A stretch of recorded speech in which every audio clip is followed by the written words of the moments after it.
Lemon green studios நேயர்களுக்கு வணக்கம். இன்னைக்கு இந்த வீடியோல நாம இஸ்ரேல் போர் மூலமாக காசாவை கைப்பற்றிய பிறகு எகிப்திடமிருந்து போர் மூலமாக இஸ்ரேல் கைப்பற்ற நினைக்கும் சீனாய் தீபகற்பத்தை செங்கடலை ஒட்டி தரைமார்க்கமாக பயணம் செய்து இந்த வீடியோல பார்க்க போறோம். வாங்க பார்க்கலாம்.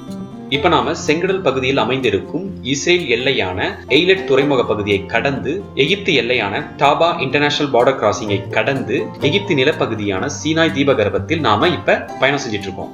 இப்ப நம்ம பார்த்துக்கிட்டு இருக்க இந்த வீடியோல அம்பு குறியிடப்பட்டு காட்டப்படும் கோட்டையின் பெயரானது சலாவுதீன் கோட்டை என்று அழைக்கப்படுகிறது. இந்த கோட்டை கிபி 12ஆம் நூற்றாண்டில் எகிப்தை ஆண்ட மாமன்னர் சலாவுதீன் அவர்கள் ஜெருசலேமை கைப்பற்றும் பொழுது இந்த தீவை கைப்பற்றி கோட்டை கட்டியதாக கூறப்படுகிறது. அதன் காரணமாக அவரின் பெயரான சலாவுதீன் என்ற பெயராலே இந்த கோட்டை அழைக்கப்படுகிறது. அதன் பிறகு பல காலகட்டங்களில் இந்த பகுதியை ஆட்சி செய்த மன்னர்களால் இந்த கோட்டை அபிவிருத்தி செய்யப்பட்டு பெரிதுபடுத்தப்பட்டதாக வரலாற்று ஆசிரியர்கள் குறிப்பிடுகின்றனர். இப்ப நம்ம பார்த்துக்கிட்டு இருக்க இந்த வீடியோல ஒரு ரூட் மேப் நம்மளால பார்க்க முடியும். இந்த ரூட் மேப் ஆனது இஸ்ரேல் எல்லையான எய்லட்டை கடந்து எகிப்து ஊடாக செங்கடலை ஒட்டி நாம பயணம் செய்து கொண்டிருக்கிற பாதையின் ரூட் மேப்பை தான் நாம இப்ப இந்த திரையில பார்த்துக்கிட்டு இருக்கோம்.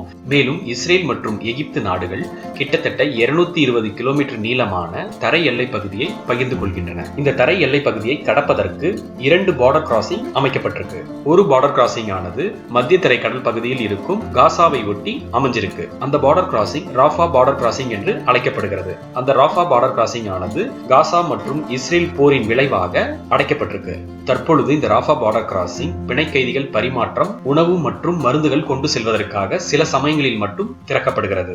இந்த ராஃபா பார்டர் கிராசிங்கில் இருந்து டாபா பார்டர் கிராசிங் கிட்டத்தட்ட 200 கிலோமீட்டருக்கு மேல் தூரம் கொண்டது. இந்த 200 கிலோமீட்டர் நீளமும் வேலிகளால் அடைக்கப்பட்டிருக்கு. மேலும் செங்கடலை ஒட்டி அமைந்திருக்கும் டாபா பார்டர் கிராசிங்கும் தற்பொழுது போரின் விளைவாக அடைக்கப்பட்டிருப்பதாக கூறப்படுகிறது. இந்த டாபா எல்லையை கடந்து சீனாய் தீபகற்பத்தில் பயணம் செய்யும் பொழுது இங்கு பல பெரிய கட்டிடங்கள் கட்டப்பட்டு பாதியில் கைவிடப்பட்டு இருப்பதை நம்மளால பார்க்க முடியும். மேலும் இந்த பகுதியில பயணம் செய்யும் பொழுது ஒரு ஆள் நடமாட்டம் இல்லாத பகுதியில் பயணம் செய்யும் எண்ணமும் நமக்கு தோன்றும். அதற்கு காரணம் இந்த சீனாய் தீபகற்பம் 23,000 ஸ்கொயர் மைல் கிலோமீட்டர் பரப்பளவு கொண்டது.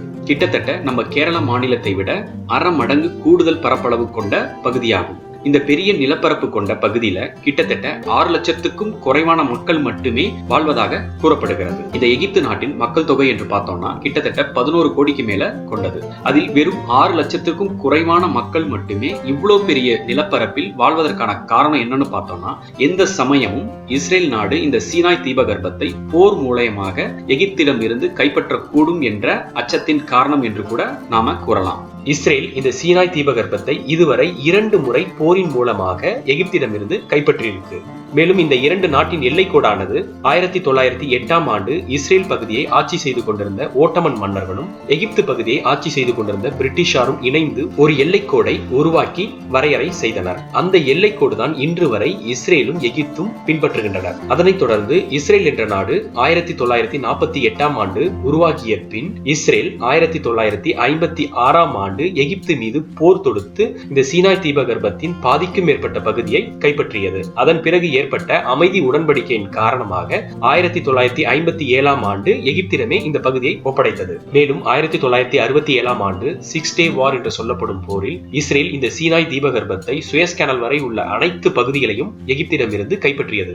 இதனைத் தொடர்ந்து 12 ஆண்டுகளுக்கு பிறகு 2 நாடுகளுக்கும் ஏற்பட்ட அமைதி உடன்படிக்கை காரணமாக இஸ்ரேல் இந்த சீனாய் தீபகற்பத்தை ஒப்படைத்தது. ஆனாலும் எகிப்தின் எல்லையான தாபா பகுதியை மட்டும் 1989ஆம் ஆண்டு வரை தனது கட்டுப்பாட்டில் வைத்துக் கொண்டு அதன் பிறகுதான் எகிப்திடம் ஒப்படைத்தது. இன்று இஸ்ரேலியர்கள் இஸ்ரேல் எல்லையை கடந்து தாபா வழியாக மவுண்ட் சீனாய் வரை உள்ள பகுதிகளுக்கு விசா இல்லாமல் 14 நாட்கள் வரை சென்று வர அனுமதி அளிக்கப்பட்டிருக்கு. இந்த மவுண்ட் சீனாய் என்ற பகுதியானது இஸ்ரேல் எல்லையிலிருந்து கிட்டத்தட்ட 200 கிலோமீட்டர் தூரம் கொண்டது. இந்த மவுண்ட் சீனாய் என்ற பகுதியை இஸ்ரேல் யூதர்கள் ஒரு புனித இடமாக கருதுகின்றனர். அதற்கான காரணம் அவர்கள் வேத நூல்படி மோசே அவர்கள் இந்த மலையில் இருந்தான் 10 கட்டளை பெற்றதாக நம்புகின்றனர். இதன் காரணமாகத்தான் இஸ்ரேலிய யூதர்கள் இந்த பகுதியை 2 முறை போர் மூலமாக கைப்பற்றி அதன் பிறகு ஒப்படைத்திருக்கின்றனர். தற்பொழுது இஸ்ரேலியர்களும் காசாவில் உள்ள பாலஸ்தீனியர்களும் போர் நடத்தும் இந்த சூழலில் எகிப்து ராணுவம் மத்திய தரைக்கடல் பகுதியில் இருக்கும் ராஃபா எல்லையிலிருந்து செங்கடல் பகுதியில் இருக்கும் தாபா எல்லை வரை உள்ள எல்லை பகுதியில் தனது ராணுவத்தை குவித்து வைத்துள்ளது.